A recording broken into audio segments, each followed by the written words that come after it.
Pemirsa, Anda masih bersama kami dan Manusiaku yang mengangkat tema yang spesial berkaitan dengan datangnya tahun baru Islam, tahun baru Hijriah 1444 Hijriah. Alhamdulillah tadi kita telah mendapatkan begitu banyak nasihat dari guru-guru yang kita cintai, betapa perjuangan Rasulullah untuk menegakkan nilai-nilai Islam tidaklah semudah yang kita baca. Banyak begitu ancaman hingga sampai di Gunung Thur. Dan ternyata Allah memberikan skenario yang sangat luar biasa, keberhasilan untuk menyebarkan Islam. Nah, dalam kaitan hijrah tentu saja kita ingin mengetahui, kita banyak mengambil dari orang-orang yang telah mendapatkan hidayah dari Allah. Dan memang sebagian orang mengatakan, saya sudah berubah, tapi kok nggak berubah-berubah. Nah, mungkin bisa disebut mereka belum mendapatkan hidayah. Insya Allah dengan perbincangan kita bersama Delia Septiani. Assalamualaikum Delia. Waalaikumsalam warahmatullahi wabarakatuh. Mas Agung baik, alhamdulillah. Nah, Delia Septiani ini kita insya Allah akan mendapatkan begitu banyak hikmah begitu ya. Masya Allah. Nah, Masya jadi Allah. mungkin bisa dimulai dari awal. Kalau saya baca di sekitar tahun 2015, Betul. mulai berhijab. Iya. Yang jarang diungkap adalah bagaimanakah orang merasakan hadirnya petunjuk dari Allah. Pada saat itu begitu banyak masalah atau seperti apa? Iya, Mas. Yang pasti awalnya berhijab itu bukan permintaan siapa-siapa. Memang tiba-tiba ingin aja gitu kan ya, ingin. Dan aku rasa mungkin kalau orang kan kayak gini, katanya harus nunggu dapat hidayah gitu kan. Tapi kalau aku kemarin tuh ngerasainnya kayak kalau kita nunggu-nunggu terus aja sampai kapan gitu kan. Akhirnya aku mencoba menjemput itu, memberanikan diri untuk berhijrah. Karena kan memang kan aku penyanyi kan ya Mas. Betul, Jadi betul. apa ya, itu menjadi suatu pemikiran yang luar biasa berat sebenarnya gitu. Karena aduh masih bisa nyanyi nggak ya? Masih bisa di dunia entertain nggak ya gitu. Nanti rezekinya gimana ya? Iya, Itu banyak sekali yang menghantui pikiran-pikiran seperti itu.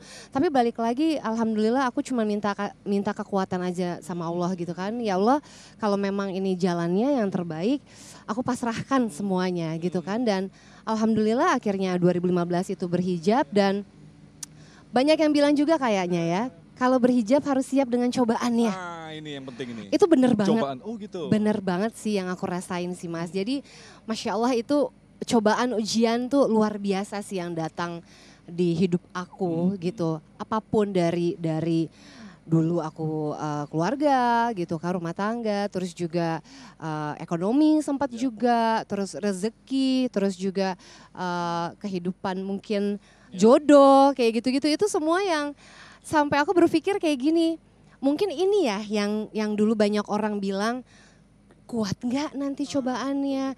Itu benar-benar cobaan banget untuk supaya tetap istiqomah terus gitu loh Mas. Jadi salah orang yang mengatakan ketika kita telah mendapatkan hidayah selesai semuanya. Iya. Justru hadir dengan cobaan bentuk yang lain. Masya Allah. Ya Allah Itu ya Rabbana. Masya Allah, Masya Nah, Allah. kalau sekarang orang mengatakan bahwa hijrah adalah salah satunya tadi berubah cara berpakaian kita. Kalau kita tahu dulu Delia seorang penyanyi pop begitu ya dengan gaya You Can See dan lain sebagainya. Ini melakukan apa sebenarnya revolusi begitu ya. Berubah menjadi sosok yang luar biasa sekali. Nah, Masya Allah. kita selama ini memaknai hijrah adalah berubah pakaian. Ya.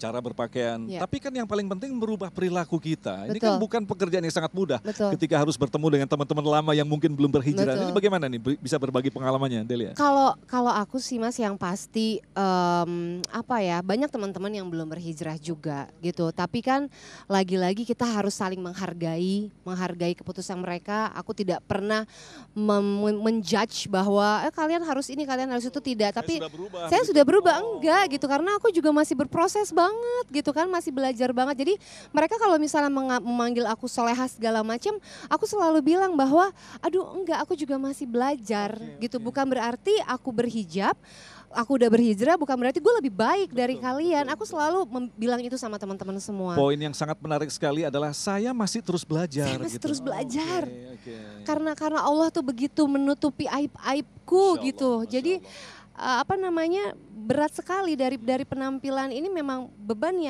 yang aku tanggung juga memang harus ada. Seperti kayak itu kan teman-teman langsung melihatnya seperti itu. Padahal ya Allah aku juga masih sama. Cuma bedanya kita berubah penampilan aja, pergaulan, permainan, lingkungan juga mungkin udah agak sedikit berbeda. Itu aja sih Nah, gitu. adakah momen ujian mungkin bisa dikatakan bisikan setan begitu ya? Waswisu fis sudur begitu ya. Iya. Udahlah saya lelah dengan perubahan ini. Iya. Ada nggak momen seperti itu?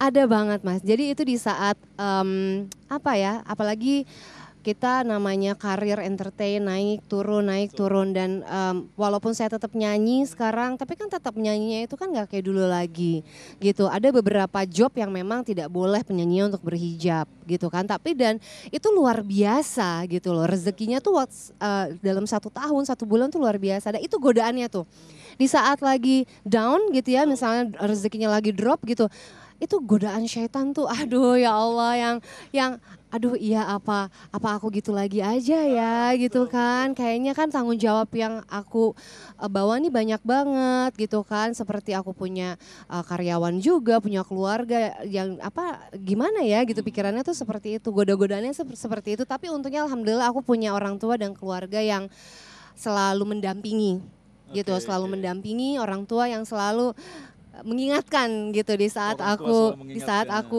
down, di saat aku ya gitu terbisik godaan setan gitu, orang tua selalu mendampingi. Nah, Delia mungkin bisa berbagi kepada kawan-kawan kita semua, lantas bagaimanakah menjaga istiqomah atau konsistensi agar kita akan tetap begini dan insya Allah Allah akan semakin menyempurnakan niat kita.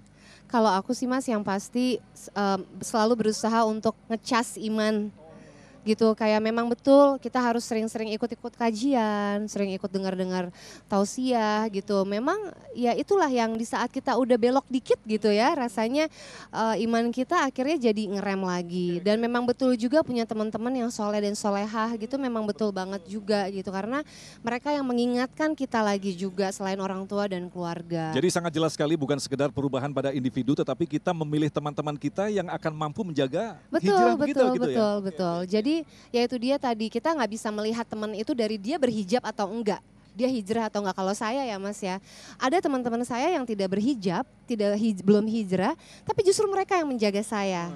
Gitu loh, justru mereka yang nggak boleh gitu kok. Ya itulah, kita nggak bisa mengejudge siapapun gitu kan. Ini menarik sekali, artinya ketika kita berhijrah bisa jadi ada ujian, salah satunya adalah ada titik kesombongan begitu ya. Betul. Saya sudah berubah, kamu belum. Padahal belum tentu juga kita ini benar begitu Delia. Betul sekali. Baik, terima kasih. Luar biasa sekali apa yang telah disampaikan tadi, insya Allah menjadi inspirasi bagi kita untuk terus menanamkan dalam hati kita bahwa kita perlu berubah dan tidak akan ada perubahan ketika Allah tanpa pernah menurunkan hidayah di dalam diri kita. Tetaplah bersama kami, Damai Indonesiaku.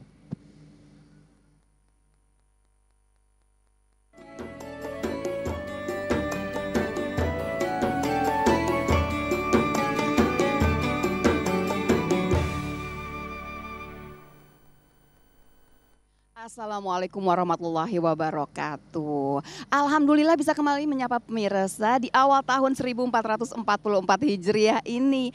Semoga di tahun baru ini kita semua selalu dilimpahkan keberkahan dan juga kesehatan. Amin. Ngomong-ngomong kesehatan, salah satu yang harus dijaga adalah kesehatan sendi. Jangan sampai yang namanya kaku dan nyeri sendi kambuh lagi. Tetap beraktivitas, tetap berolahraga secara tepat. Dan satu lagi ya, minum Wellmove secara teratur. Insya Allah sendi kita selalu sehat dan terhindar dari yang namanya kambuhnya kaku dan nyeri sendi. Karena Wellmove ini adalah suplemen sendi yang bekerja memperbaiki dan melumasi tulang rawan sendi sehingga sendinya jadi lentur dan mudah untuk digerakkan. Wellmove ini kandungannya lengkap. Terbuat dari tulang rawan ikan laut ya, yang dilengkapi dengan vitamin C dan juga zinc. Jadi Wellmove ini cocok untuk mengatasi nyeri sendi dan juga dapat membantu menjaga daya tahan tubuh. Waalaikumsalam. Saya mau bertanya nih Mbak. Iya. Kenapa ya sendi saya sekarang mulai kambuh lagi nyerinya? Nah. Sendi terasa kaku dan ngilu kalau berjalan. Oke, ini buat pemirsa yang ada di sini sama pemirsa yang ada di rumah. Kalau kemudian kambuh nyeri sendinya pasti karena nggak rutin minum Wellmove. Kalau dulu udah cocok minum Wellmove supaya nggak kambuh lagi nyeri sendinya, sekarang sudah mesti lagi rutin minum Wellmove-nya. Karena rahasia sendi sehat adalah rutin minum Wellmove. Wellmove ini juga terjamin halalnya, sudah mendapatkan sertifikat halal dan merupakan satu-satunya suplemen sendi yang mendapatkan halal award yang diselenggarakan oleh MUI. Nah, Wellmove ini bisa didapatkan di online shop, apotik, toko obat maupun minimarket yang terdekat. Gitu ya Bu ya. Nah, pemirsa yang di rumah ya, jangan kemana-mana ya. Kami akan segera kembali, tetap di Damai Indonesiaku. obat ini ya Bu. Ini udah. Dicoba ya. Jangan kemana-mana dulu. Makasih. Sebentar ya Bu. Jangan kemana-mana dulu Iya. Bu.